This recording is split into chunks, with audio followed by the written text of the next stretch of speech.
Fence pickets cracking at nail holes is one of the most annoying problems when you're trying to get your fence looking solid and fresh. So, if you want to keep your fence pickets from cracking, start by pre-drilling the nail holes before you hammer anything in. This little step helps the wood not split when the nail goes in, which saves you from having to replace those pickets later.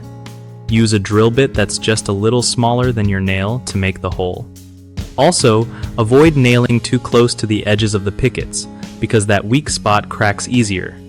When you're picking your nails, go for ones with a coating that helps resist rust and keeps your fence strong over time.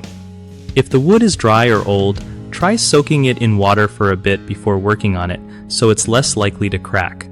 And remember, don't smash the nails in all the way right away. Tap gently at first to avoid putting too much pressure on the wood. Taking these steps can keep your fence looking good and save you money on repairs.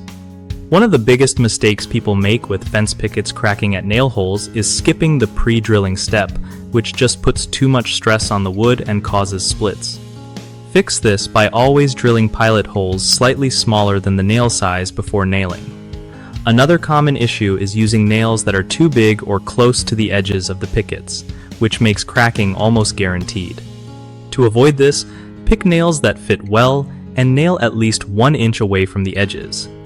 Lastly, not checking the wood condition is a big problem. Dry or brittle wood cracks easier, so moistening it a bit before nailing can save you from damage. BigHomeProjects.com is a great way to connect with trusted local contractors who really know their stuff when it comes to fence, repairs, and other home projects. It also helps contractors find new clients who need reliable work done, making it easier for everyone to get things done right.